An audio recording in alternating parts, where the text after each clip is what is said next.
Hello, everybody. I'm sorry I'm a little late, but it's so great to see so many people here.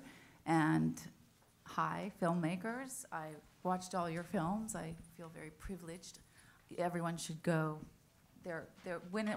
First, tell me what your film is and when it's playing. Herman's House, and it's playing tomorrow at 1:10. Oh, I don't know where. But okay, 1:10, and then. My movie is Beauty's Embarrassing, and it plays tonight at 4:10. Okay, and I think you have to hold up the mic. Okay, that's okay. And my film is Trash Dance, and it plays tomorrow at 4:10. Okay, right. So I thought we could start first by just introducing your film and telling us a little bit about how you found your subject, the artist that you decided to profile, and sort of a little backstory about that process. And then, because nobody's seen these films except for me and you guys. So go ahead. Okay, so Herman's House is about this collaborative art project between Herman Wallace, who's been in solitary confinement in Louisiana for over 40 years, and this artist, Jackie Summel, who kind of challenges Herman to design what his dream home would look like from within his cell, where he still is now. And I got interested in the story, actually. I was just telling some of the students here in the front, because I actually knew Jackie, the artist, and I've known her for several years. And, you know, I was just thinking of what kind of things would make a good film, and I realized that, well, here's somebody who I already have access to. We're already friends. She already trusts me to some degree. So at least I'll be able to, you know, like, she'll be open to talking to me. And then about 5 years ago now, which is kind of about when I started, the idea started germinating in my head, one of the galleries put out a book. Basically, they've been collaborating on this project largely through letters, writing back and forth their ideas. One of the galleries put out this book that had edited their letters together. And when I read this book, I was like, wow, this is a totally compelling story. You know, and it's something beyond what you just see in the art project, because you get the whole relationship and friendship and the time they've spent doing it. So that's really when I started, decided that this could be a film after having read this book of letters that they had. And how did you know Jackie? Jackie and I were in college together. I mean, I was doing my bachelor's and she was doing her master's in art at the time. Okay, great. And My movie, Beauty's Embarrassing, is about an artist named Wayne White, who's sitting in the back there. And I met Wayne probably 11, 12 years ago. I was PAing at a design studio, and he was drawing illustrations for commercials, Priceline commercials. And I got to know him and found out that he was one of the art directors for Pee-wee's Playhouse. He made Beekman's World. He made Smashing Pumpkins' Tonight Tonight video, Peter Gabriel's Big Time. Lots of commercials, and if you're of my age, you realize that this guy's career has tracked every interest you've had in pop culture, and he was always there throughout my life, whether You're 25? Yes. And so I kind of was fascinated by him and got to know him, and I live in his neighborhood, and I would see him around town and just sort of glom onto him whenever I could. And got to know his family. His wife wrote the first Simpsons episode. So there was all these pop cultural things that I was just fascinated by. And to be honest, I was actually scared. I probably wanted to do this 5, 6, 7 years ago, and I was scared someone else would come to him and do it. So I laid low. And finally, Wayne started to do these word paintings, which he's sort of become famous for now. And Todd Oldham, the designer, made a 400-page, beautiful book. His whole career is in this book. It's amazing. And when that came out, Neil, could you describe the word paintings? I know they're hard to describe. They're called the word paintings. That's the title they're given. Okay. And what they are, there's a postcard here. There's one in the background. And what they are is Wayne goes and finds old vintage landscape paintings. You've seen them in your grandmother's house, the dentist's office, and he paints these pithy, sarcastic phrases on them. Phrases like "pussy hounds on parade." And Starfucker. We're going to have to bleep that out, but sorry. You know, it's okay. Okay. Yeah. No. Okay. There's Keep going. There's some language in my movie, by the way. It's called a speakeasy. Okay. Yeah, okay. Speakeasy. All right. Yeah. Okay. So anyway, they're interesting and they're funny and they're sarcastic and they're really, and also they're beautifully crafted. Wayne is a craftsman, and it's covered in the movie that not only is the writing very interesting, but also the craftsmanship and the way he integrates these words into these landscapes is beautiful. So he started doing that, and he's got kind of hot again, this second act in his life. And I had the means to make a movie, and we started having lunch together. We would have pizza once a month, and I said, hey, we should make a movie about you. You're an interesting guy. We should do it. And at first, he kind of shunned it, said, no, no one's going to want to see that. And about 3 pizza lunches later, he started to think about these moments and the lights and the hugs and he said, yeah, we should do that. Let's do it. So I bought a camera and have been following him around for about 3 years now. Great. And here we are. Congratulations. Thank you. And Trash Dance. Trash Dance is about a collaboration between a choreographer and employees of the Department of Solid Waste Services to make a spectacular dance performance on an abandoned airport tarmac in the rain. 2,000 people showed up for this, 16 trucks, 24 people dancing. And I'd read about Allison Orr, who's the choreographer, in the newspaper. She'd done performances with dog walkers and Elvis impersonators and skaters and maintenance people. And I had just come off of doing a documentary about something called Project Row Houses in inner city Houston, which is a public art and architecture project that has turned this neighborhood around. But a lot of what I was shooting was architecture, and I really wanted to shoot somebody moving. And I told a friend who had asked me, what are you going to do next? And I said, well, there's this dancer, and this sounds very interesting, and she works with interesting people. And he said, well, that's my wife. I can introduce you. And the next week, she was starting a project with trash collectors, and I thought this was great. I didn't know her, I didn't know them, but there were barriers that they would both have to cross.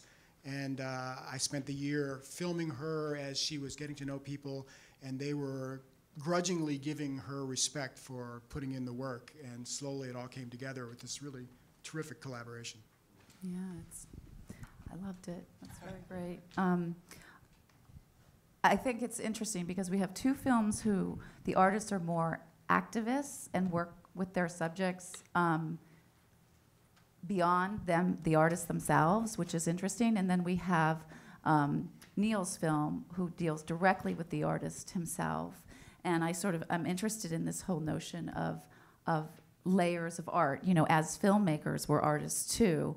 And we're naturally drawn to sort of the struggles and the trials and tribulations of an artist. But as filmmakers, we also have this other responsibility to try to create some sort of objectivity, or I know it's all subjective, but you know, some sort of distance between ourselves as artists and the artists we are profiling. And then the layer of subject who becomes the object of art. So I would love for you guys to talk a little bit about this process and the layers of sort of separation and closeness and collaboration with the artists that you worked with, and maybe touch on one of the most amazing parts of the process and maybe one of the most challenging parts of the process. Is that an easy question?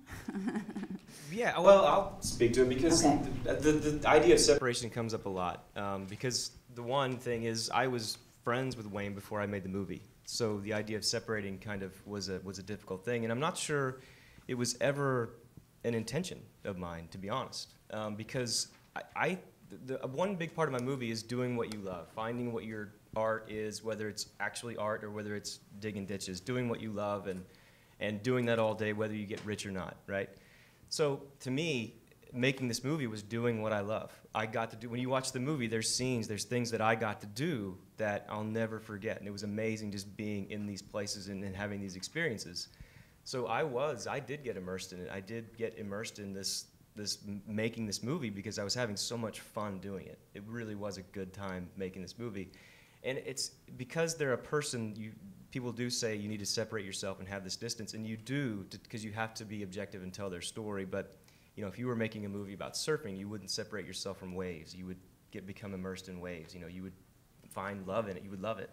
So I did enjoy getting to know his family and getting to know him, and I think it helped the movie because there's an intimacy in scenes, because I shot a lot of it myself with no crew, no lights or no sound, just me and him and a camera.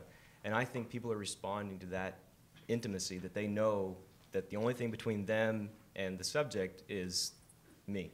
And I think without that, I would have lost something. If there was this distance and this separation, this barrier Right. of crew and filmmaker, there's scenes where he's talking to me, not as an interviewer or director, just as someone he knows, that he trusts, and he's actually sort of asking me and the audience our opinion on what he's doing. Right. And I think that really comes across. So I did deal with that a little bit, and people have talked to me about that, but that's how I went about it.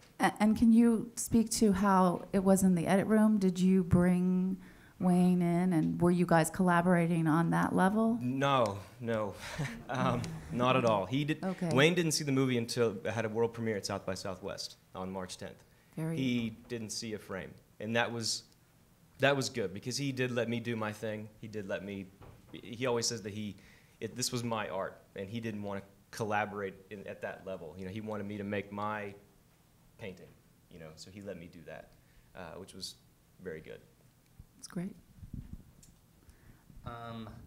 So yeah, with Jackie and, well, Herman, when you see the film, is like never on camera. I mean, we actually don't see him, and he's, you know, I think, you know, he has a very different relationship to art because he's never kind of done it before. It's kind of more like the sanitation workers, and so in that way, he was easier in some ways to talk to and access because he didn't have like preconceived notions.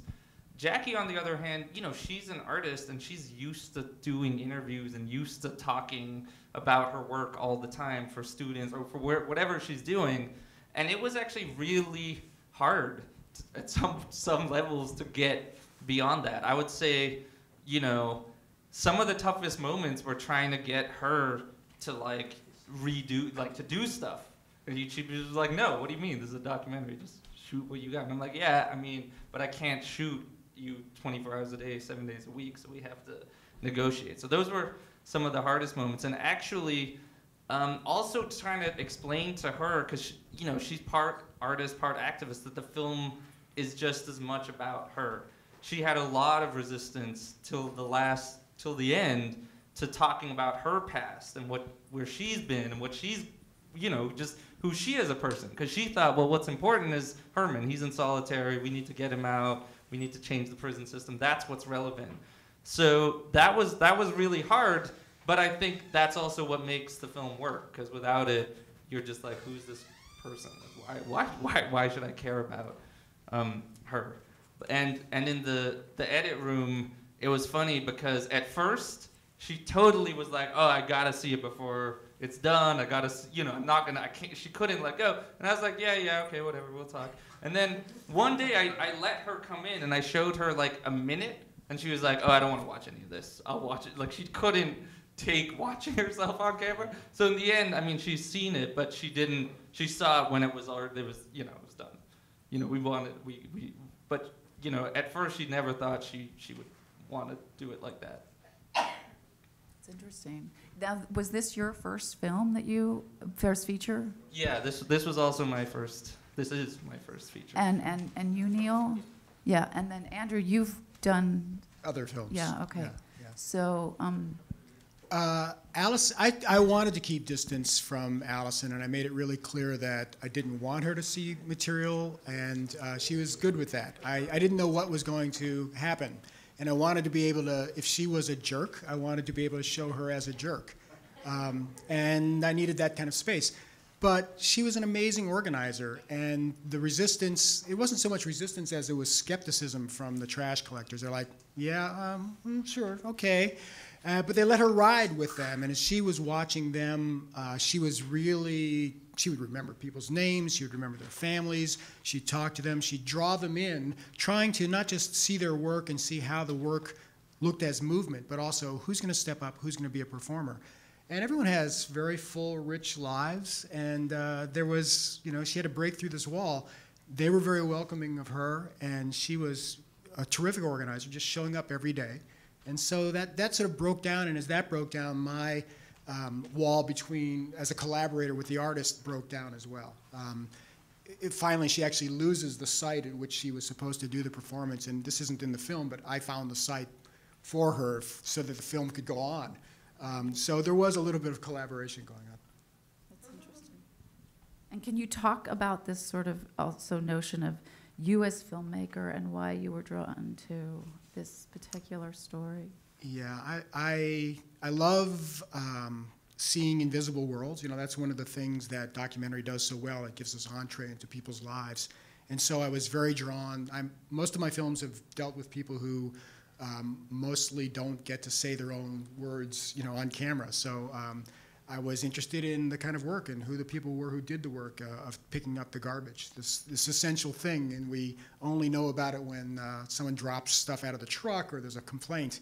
So that was very interesting to me. And then I love seeing people do creative work. I feel like that's a way that people take power in their lives. So getting to see that happen in front of me and portray that was very exciting. And all of the trash collectors, they're not artists. You know, there's a rapper, there's a blues harpist, there's a preacher who is an artist in his own way. So everyone has these things that they do, and those are the people who step forward. Okay.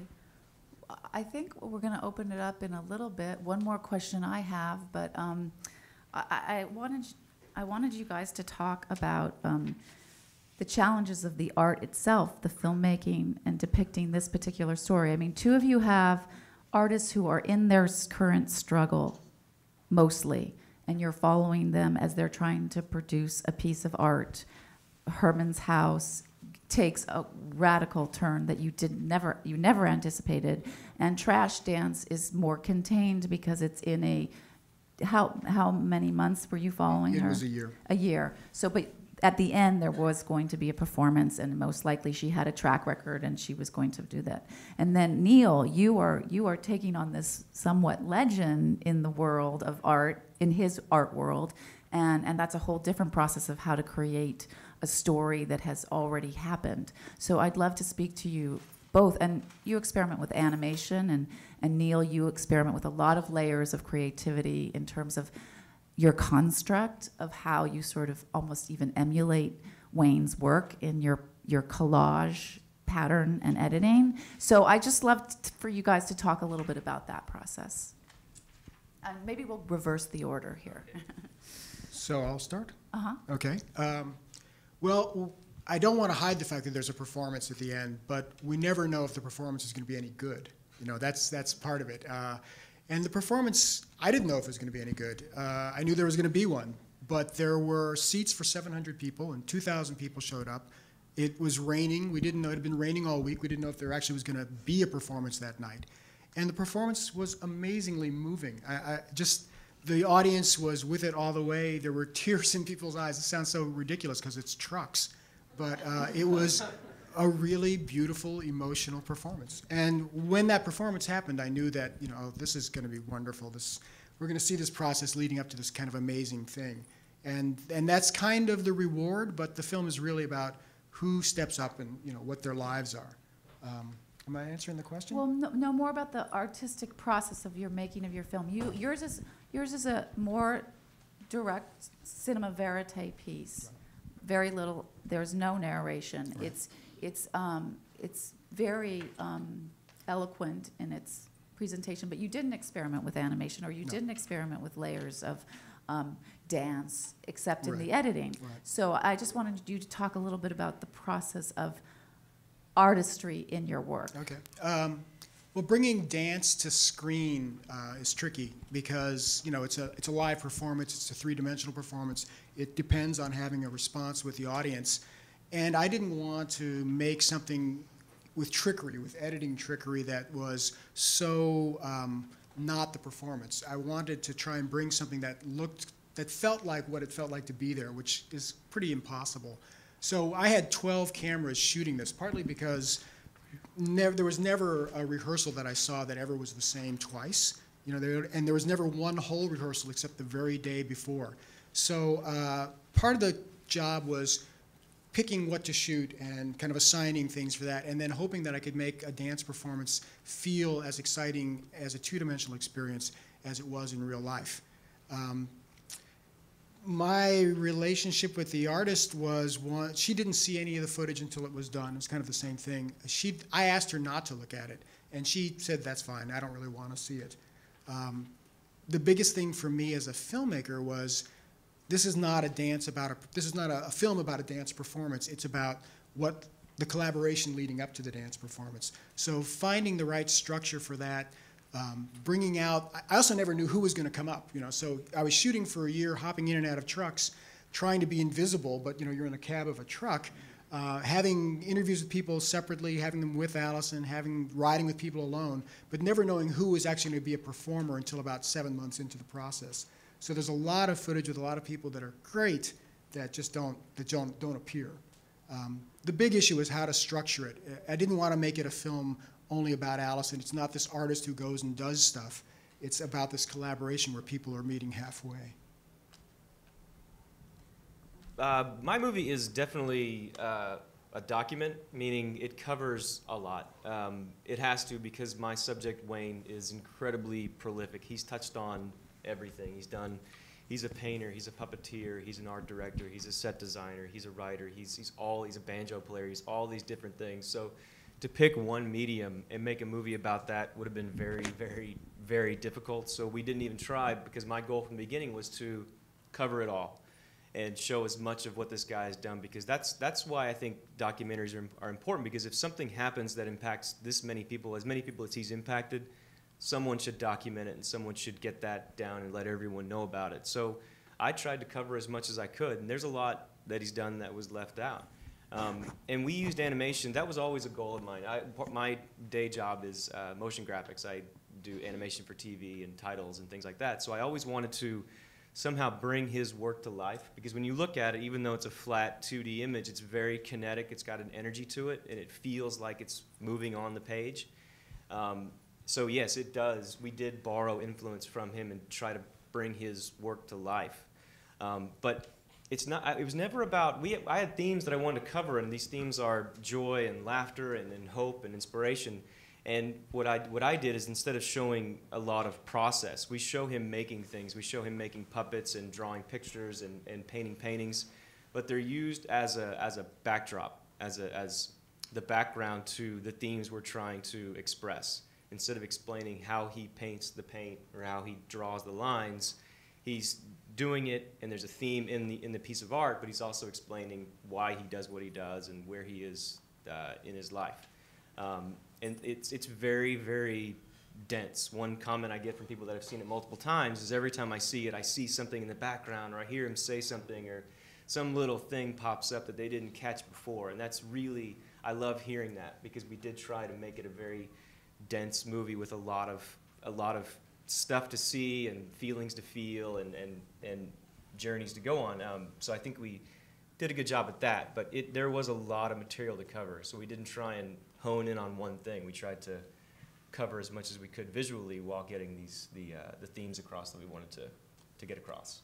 What was one of the biggest challenges in that process? Because it is very dense, and it's like his work. I mean, that's what I loved. I loved a lot of things about your film, but his work works on so many layers. Yeah. And so maybe one of the hardest moments that you felt most maybe challenged as an artist? The challenge for me was sort of editing what we're going to edit. We shot 300 hours, and and Wayne had a vault full of dozens and dozens of hours of behind the scenes at Pee Wee's Playhouse that we put in the movie.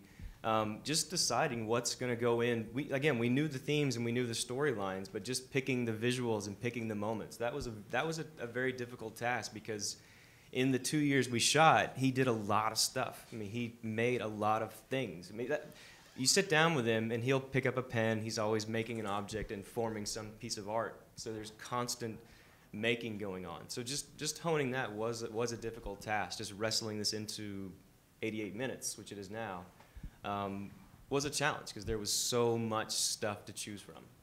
So that was a big task. So yeah, with Herman's House, I guess we had a different problem, which was, or problem or opportunity, whatever you want to call it, which is that we don't have our main character Herman on camera at all throughout the entire film. So we were always we knew that we were going to need to create visuals, and we could use some of what Jackie had created. I mean, there's some stuff that Jackie had created, but I mean, as the film becomes more and more about their friendship and their relationship, and kind of is not only about just the project they're creating, but their friendship goes much deeper, we realized, okay, we need something else. And it was actually a really hard process to come up with the visuals for this film, because I didn't want them to be, I wanted them to have a relationship to the art project in the same way that Jackie kind of challenged Herman to imagine life outside his cell. I didn't want to give you, this is what he's talking about. So I wanted to keep the animations and visuals abstract enough that you're actually forced to imagine what he's talking about when he's describing his life inside his cell. And yeah, we went through a number of animators. We had to we kept going down the list, and it was like this process of elimination to figure out what is going to work and what's not going to work. And in the end, the animator who we ended up with, Nicolas Bro, he's an amazing artist. And I think that was, once we realized that that's what we needed. We need somebody who was an artist in their own right and would relate to the footage in their own way and bring their own, ideas to it. He makes his own animation films normally. This was one of the few times he's collaborated in this kind of process. And yeah, I think it was really a process of keeping the visuals open enough in the same, so that the audience would not feel that that this was Herman, this was what he was exactly talking about. Because I would hate to have that responsibility of putting those visuals out there. Okay, so now I want to open. Oh, do you want to say add something? one more thing. Yeah, I think that also part of what I loved about the process, and I hear in all of these, is that you get to see the thing that art does so well, which is bring hope, bring joy, give you purpose, and give you power. And that's an incredible thing to see unfold.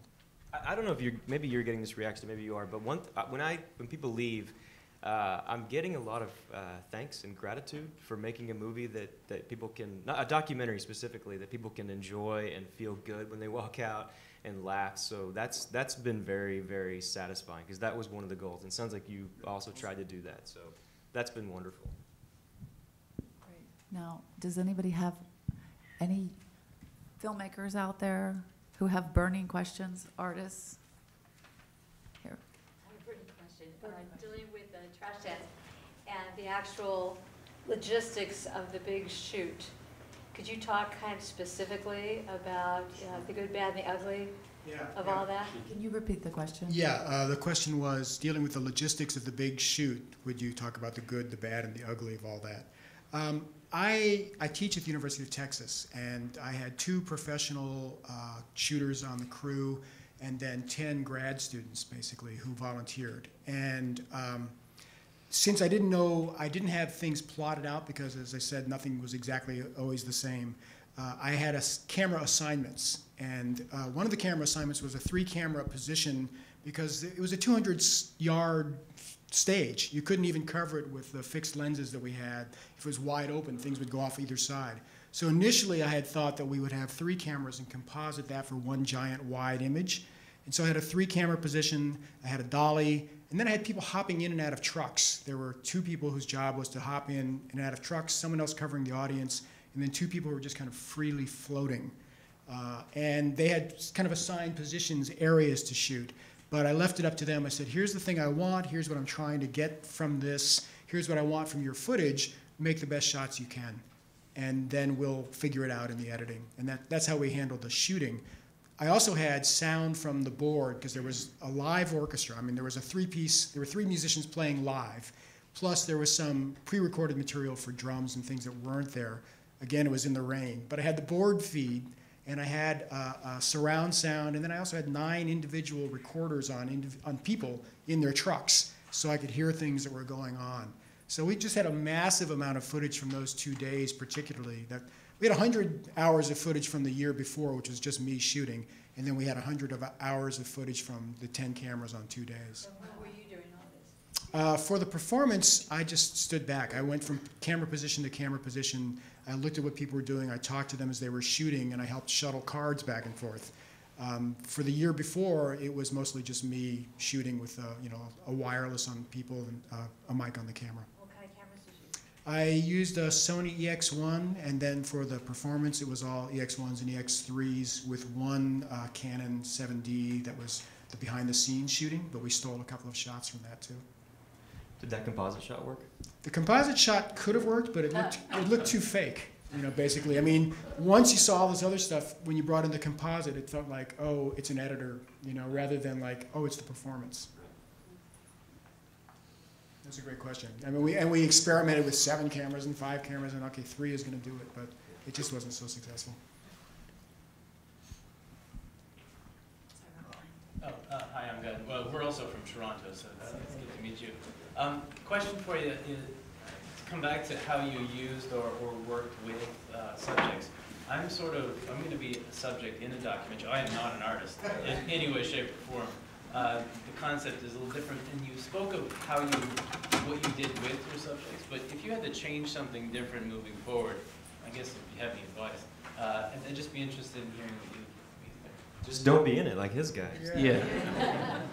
Yeah, no, Can I you mean, repeat the question? Sorry, because I think they're recording it, and it would be helpful to repeat the question. I guess the question had to do with the relationship I built with the subject and the difficulties and what I would do differently given this time if I had the chance.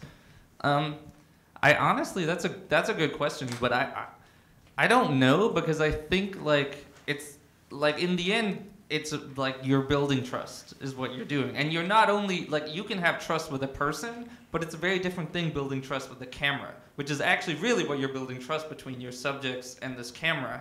And I honestly, I don't know, because I think it just takes time. Like I think just the more time people have with the camera, the more time, the more comfortable they're gonna be with it. I think what you had mentioned about some of the things I did shoot, just me with her, and that was largely because of funding, because we didn't have the money to have a camera, because I don't like shooting, I don't enjoy it, but it turned out that like there was the gold. It was like all in that footage where it was just the two of us kind of hanging out.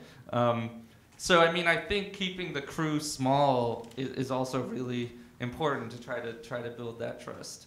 And yeah, if you're going to be the subject of a documentary, I just think, again, you should trust, you just got to trust your director and be honest about how you're feeling about things, because, you'll feel that resistance. If it's on camera, if you're resisting it, it'll show up on camera. So I'm sure, whoever the filmmakers would rather have those discussions beforehand and talk as much about it as you want, so that when it's on camera, there's that trust is there. Unless it's Alan Berliner. Then he'll use that. Well, and actually, we have a unique opportunity for one of the subjects here in the audience. I don't mean to put him on the spot, Wayne, but maybe Wayne could come up and talk a little bit about working with Neil. While he's coming, I'll say, everyone says, man, you had the dream opportunity, because we knew each other, there was an established trust, and he would do whatever I wanted. And he was usually doing something amazing when I Tell showed me something him. to do right now, I'll do it. What? There's a scene in the movie where I said, I want you to do some art with your son. So they made an LBJ puppet head. It's on those postcards if you see him around. And he was done, and I said, hey, will you dress up? Hey, we should go up on the top of the hills, and we'll just shoot you walking around. And that became dancing and bothering people. And if you watch the raw footage, or listen to the raw footage, I'm giggling the whole time, because I was going, now dance over here, dance over there. Okay, now dance like this, now dance like that. And he would just, okay, and dance. And every day was like that. So, because I think if there's a resistance, that resistance becomes the story a lot of times in documentaries. Yeah. Because it's sort of an easy thing to latch onto to find drama. But if you trust your guy, if you trust who's doing it, that's usually a better story, because it becomes about the real story and what actually happened, whatever they're documenting. Yeah, my turn, Neil. Okay. No, I mean, Neil had also an advantage is that I'm please. I'm like a ham. I'm from Hollywood. I've been a performer for 20 years in children's television as a puppeteer and an actor. So I'm very familiar with camera action, and I'm very familiar with the camera and what kind of energies that you need in a performance. Neil would do second takes of questions where I would like do a better version of it. And so I was very familiar with the camera and performing. But another thing is like, if you're going to be the subject of it, you can subtly control, you know, the subject, the tone of the whole thing. You just have to watch what you're saying, you know.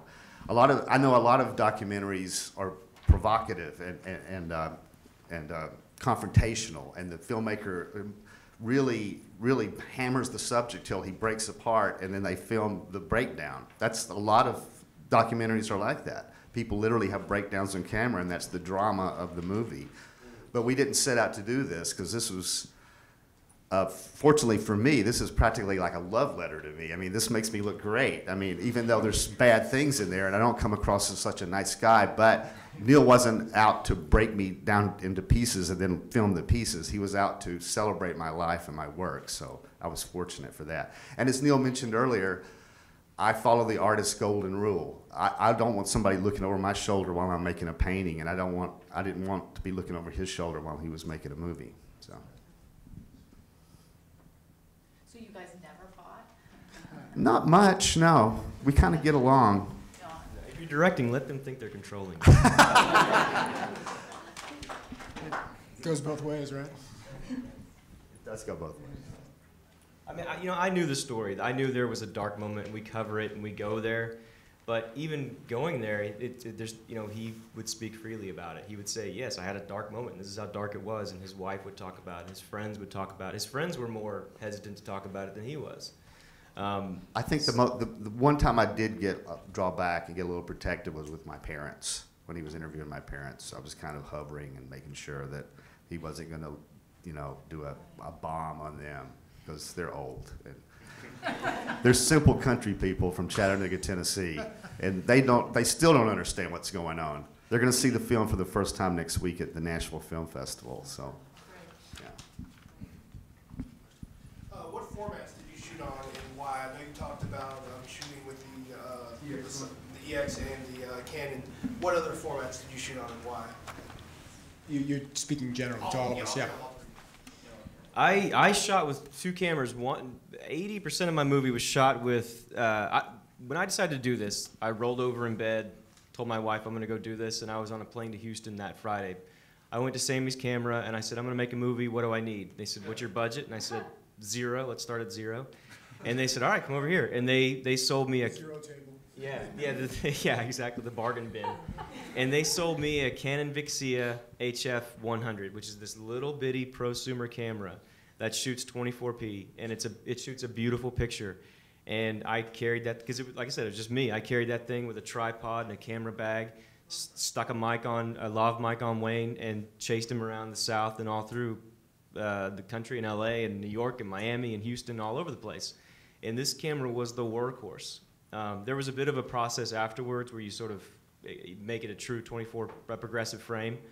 But it's a beautiful camera, and I used 3 of them actually because they kept making them better. And it's a $800 camera, and it was wonderful. And then we shot a lot of stuff with the EX1, which I thought was a great camera also. But as far as like just a small one guy operation, it was a great camera. I guess we could be an ad for Sony up here too, because I also shot with the We need EX1. sponsorship. Yeah, That's so what- just if there are any Sony people here in the, but I also shot with the EX1 and the EX3. But like you, actually when we didn't have money, shot on the Z1, which is like the lower. It's even, but it looked good too. The Z1, you know, it shoots on tape, which I loved. When we moved to the card thing, I was like always frightened the whole time, but you know, and it cut together and it looked good. One of the truest phrases in any craft, anything, sports, craft, whatever, is it's not the arrow, it's the Indian. Meaning you can have the best tools, but you have to have some ability. And not that I'm super talented, but you have to strive for it. You have to at least have some semblance of how to get a shot and how to capture something. So that's the biggest thing, is there's also your craft and what you're trying to do with the camera. I like my arrow, though. I did like my arrow. And I owned it, so that was the reason I'm shooting with it, you know. And but I had chosen that camera a few years earlier, and you know, I like working with it. Angad will, obviously, Herman probably will that premieres tomorrow. Will anybody from his family, or will he eventually get to see it? Hopefully. I mean, yeah, that has been an issue. One of the main characters still being in prison. There are one thing we're going to try to do is send him a transcript and stills. Well, I'm going to do that, but I don't know, that's not the same as watching a film at all. Why can't he see it? What's his... I mean, he's in solitary. He's not allowed to have access to very much. There's a chance that he gets out, which would be great, and then he could see the film. There's a chance that that if it gets broadcast nationally or even locally, maybe it could be arranged with the prison, because they sometimes get to watch television. But you know, he's listened to parts of the film. I mean, whatever I can do to get him involved. And yeah, his family is definitely going to be at some of the screenings. His sister, who's in the film, is going to be at some. So we're just some people will see it, but it is unfortunate that he won't get to see it like properly, unless the situation changes, which is why part of the reason we made the film. So. Where is he in prison?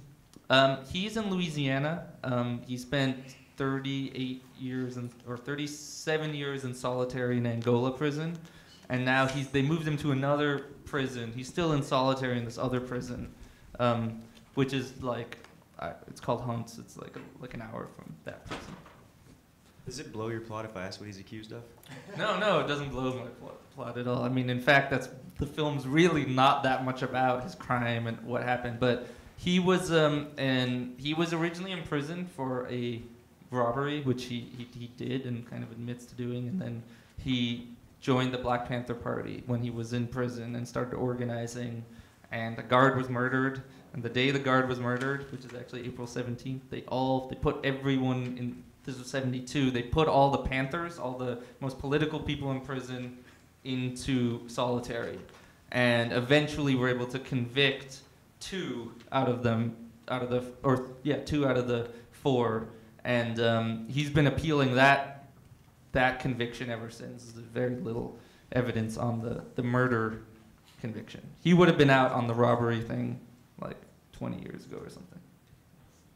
Yeah, it's very powerful, very disturbing part of this process, and I sort of want to pick up on the notion of activist, because you guys have these couple layers that you're dealing with: artist to subject, and then artist using subject as their art.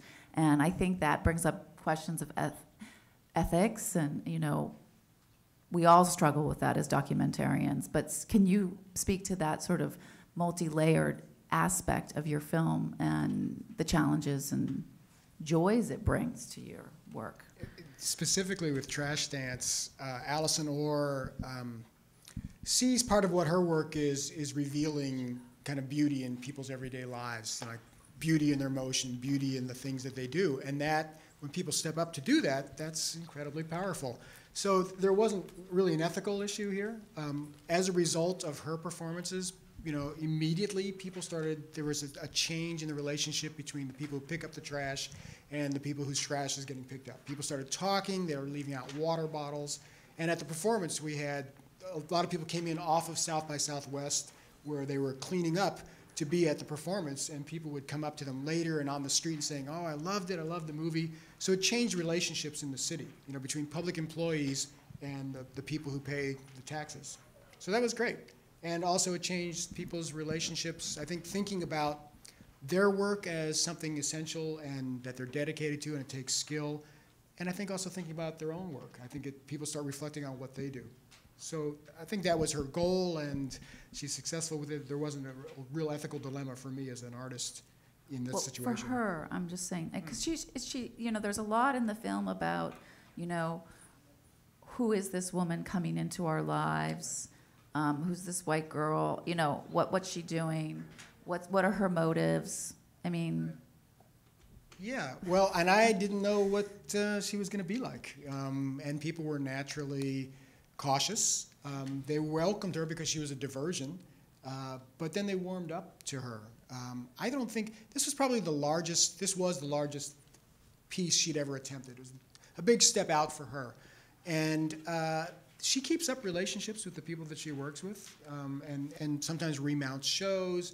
She's not someone who kind of, cuts and runs. And she's continued. She's remounted this show last year, and people are always, when we had the film, the announcement went out to the employees, oh, the film is going to happen. They didn't exactly know there was a film. I mean, I actually went back and showed it to people who were in it. I gave away copies of the performance that I had cut just for everyone there.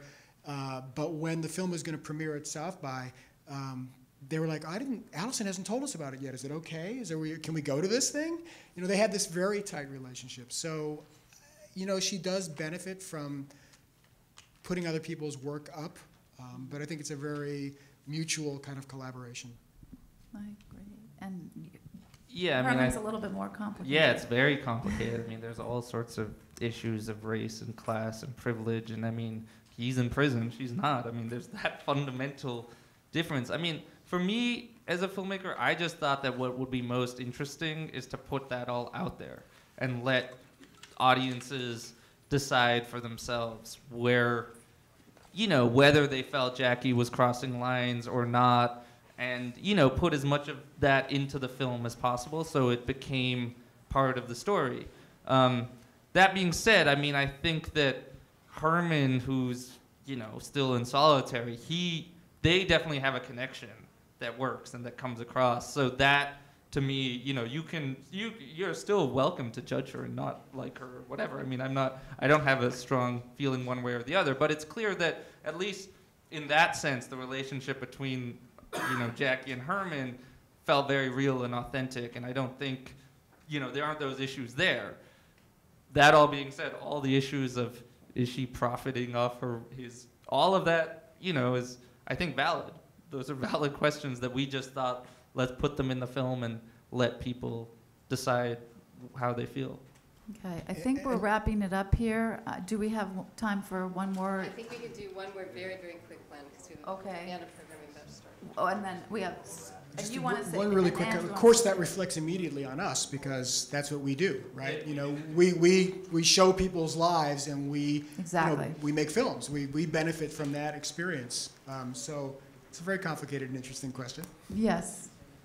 Thank you, Lucia. Thank you, all of you, for this wonderful. Thank you. Thank you. Thank you.